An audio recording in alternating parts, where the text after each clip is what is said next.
Bagels and lox, pastrami on rye, and maybe a dollop of sour cream or applesauce on your latkes. The Jewish deli and its food is a staple of American city life, and it's delicious. But over the past decade, icons of the genre, from New York to Los Angeles, have closed down even as the food has become more popular. So why are the delis disappearing? I'm Gustavo Arellano. You're listening to The Times, daily news from the LA Times. It's Wednesday, September 29th, 2021. Today, we're looking at the Jewish deli. It's always been a nexus of tradition and assimilation, old country and new, with rugelach for dessert. We'll talk to an editor for one of the oldest Jewish publications in the United States about the deli's history and why they're such an important part of Jewish identity. And we'll also check in with a new wave deli, a vegan deli, who assures us that the Jewish deli ain't going nowhere. It's just doing what it's always done: adapt.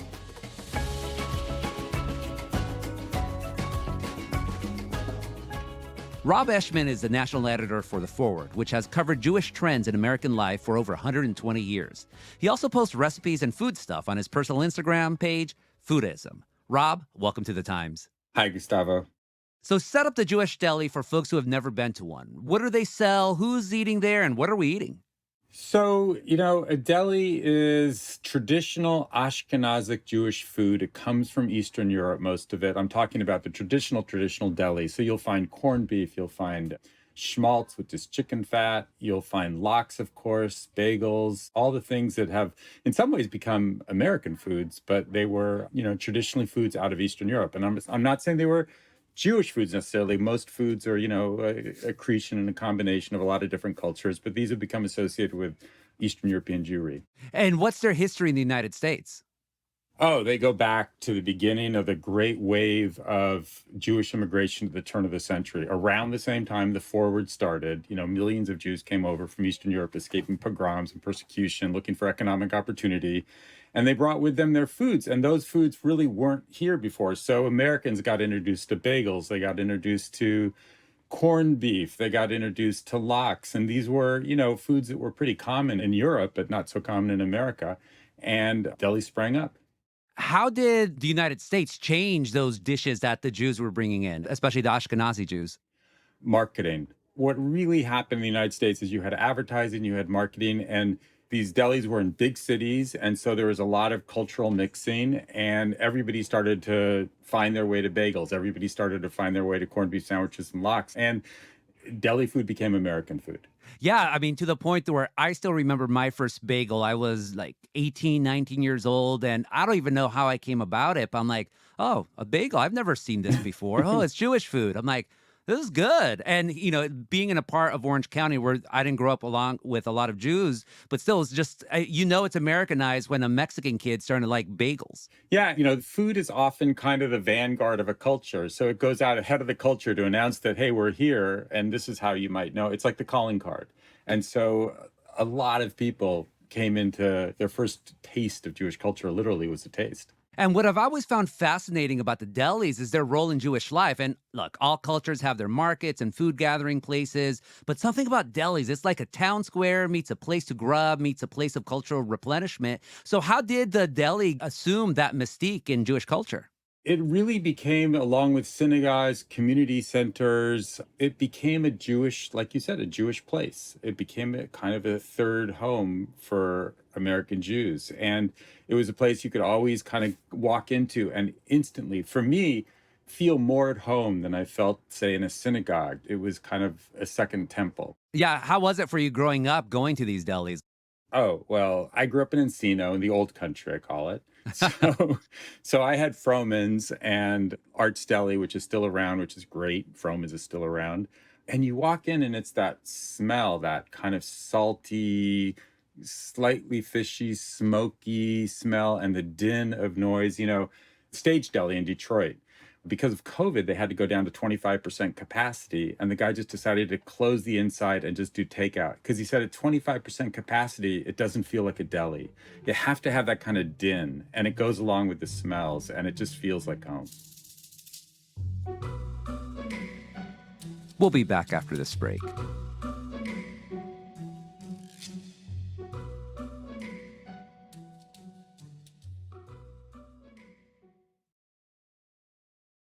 Rob, in the past couple of years, you've been seeing iconic Jewish delis closing in LA and beyond. Greenblatt's closed in Studio City, Carnegie Deli closed in Manhattan back in 2016. Why are a lot of them shutting down? It's a combination of a lot of things. A lot of restaurants, as you know, are shutting down. So they've been hit by COVID like everybody else. Before that, the costs of running these delis, they have these huge menus, huge overhead, expensive food costs. It just became, many times it was the initial family, it took them over, then they went into ownership changes and things got messy. So, like lots of different reasons. But yeah, I mean, as in the rest of the food industry, nothing lasts forever and things close. But, there was a famous book called Save the Deli by David Sachs. About a year ago, he wrote a piece for me for the forward where he said, this is just a common refrain in Jewish life. Oh my God, we're losing the delis, like we're losing the synagogues, like we're losing the next generation, like we're losing the Jews. And yet what happens is you get this rebirth at the same time. So yeah, a lot of delis have closed, a lot have opened. I think it's part of just the traditional assimilation of former ethnics into American life. So you do leave the old country. And here, of course, in the United States, the deli somehow become part of that old country. And as you assimilate more, it doesn't have that same focus in life. It becomes more of a nostalgia thing. And nostalgia is like you get it when you have a feeling for it, as opposed to it being a day to day part of your life. I don't know if I agree. I don't know if it's assimilation. I think it's just the business model changed. And it's not that, Jews stopped eating this food. In fact, probably more people, you're eating this food. Like more people are eating this food than ever. It's just the old model of how to present it to the public has changed. So fast casual delis are a thing now, just like fast casual restaurants are. This guy who got a 3 Michelin stars up in, he ran the Meadowwood restaurant in Napa, and he just opened a deli up in Napa, but it's fast casual.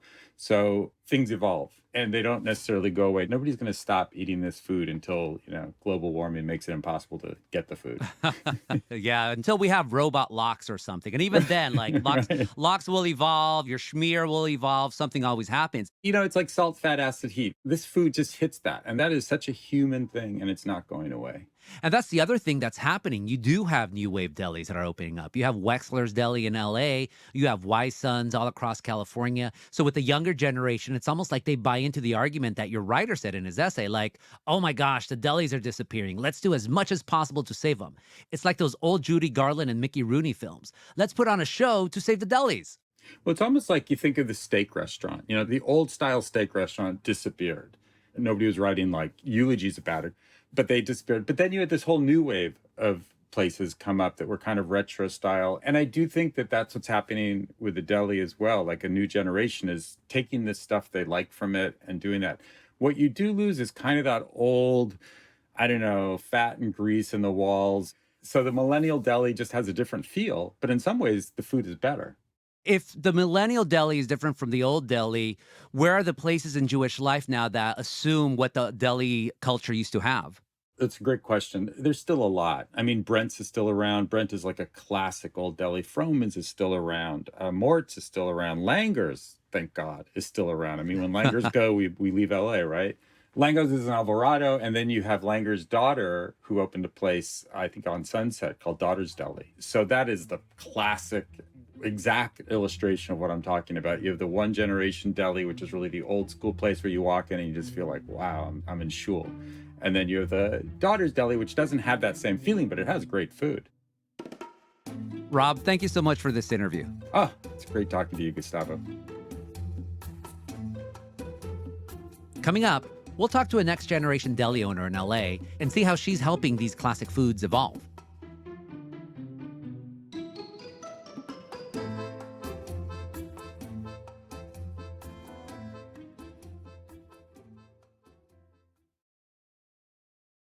Megan Tucker is chef and curator of the vegan pop-up deli Mort and Betty's. They take classic Jewish deli dishes and remove the animal factor. Think pastrami made from mushrooms and a matzo ball soup, not from chicken stock, but rather miso turmeric broth. Mm-mm-mm.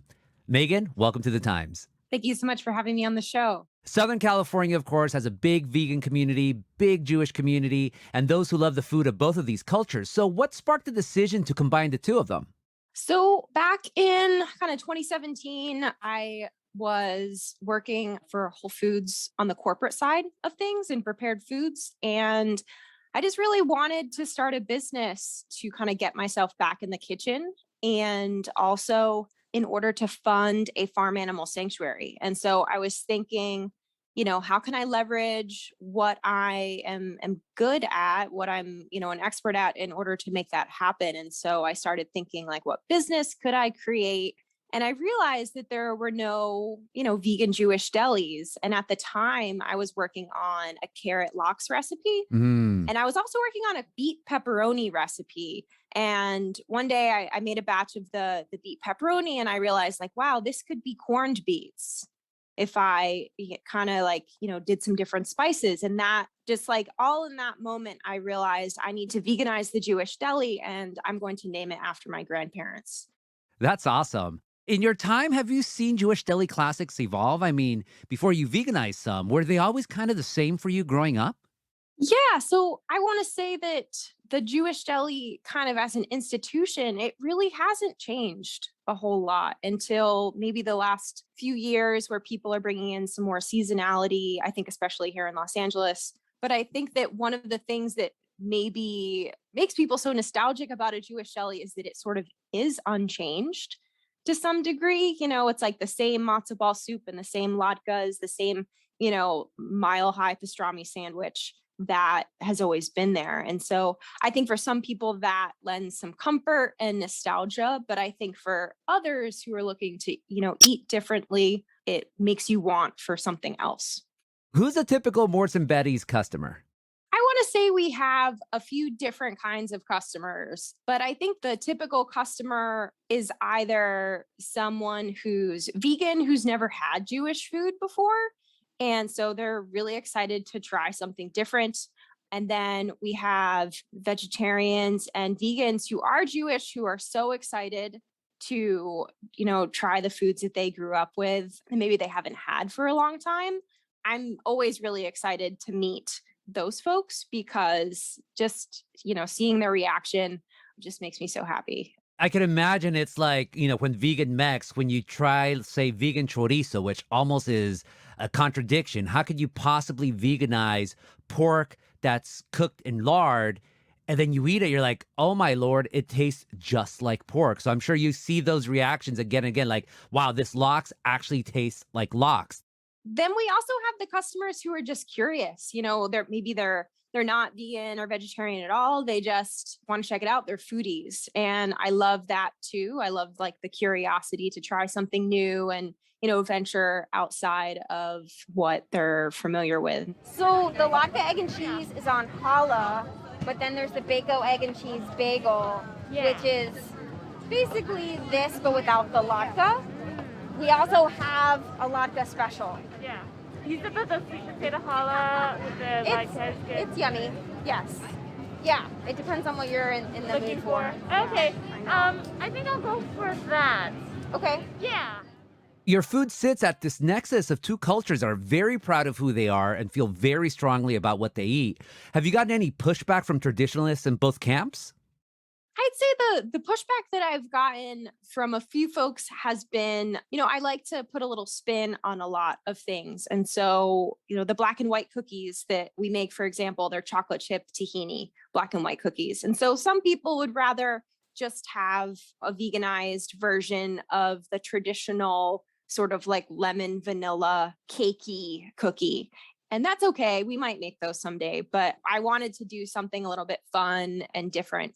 And so kind of get a little bit of pushback there. And then there's a group of people that keep kosher and we work out of a shared kitchen that, is not kosher certified. And so although we use kosher certified wine and vinegar, it's sort of like double dipping to make sure that it's also vegan because kosher certified wine cannot have animal products. So it's sort of a win-win for the vegan customers who, aren't concerned about kosher.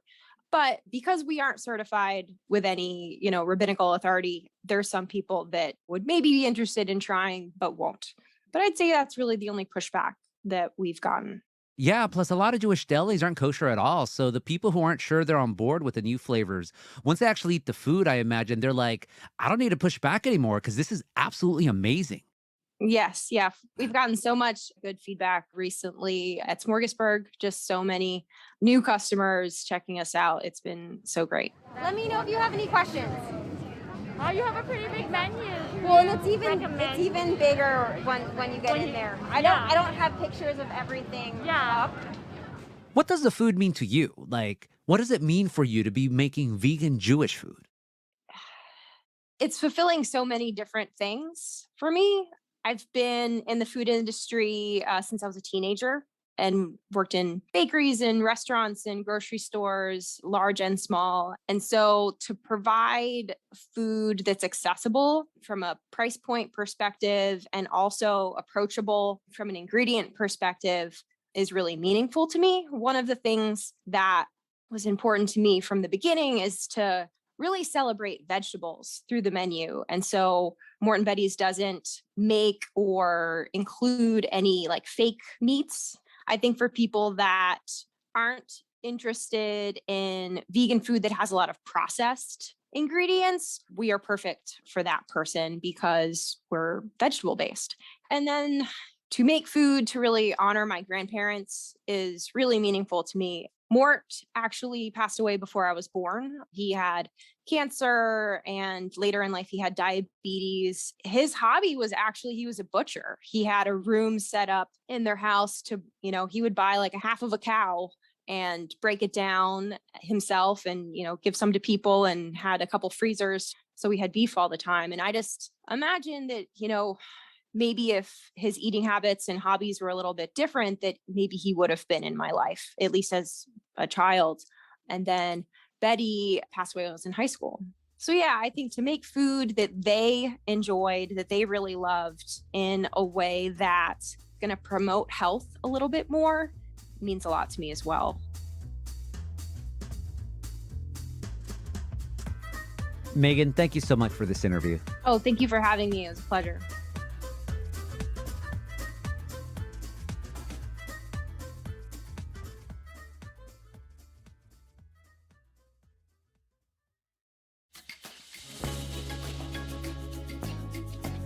And that's it for this episode of The Times, daily news from the LA Times. Tomorrow, Hollywood might go on pause because of a crew strike for the first time in nearly 15 years. What does that mean for your favorite shows?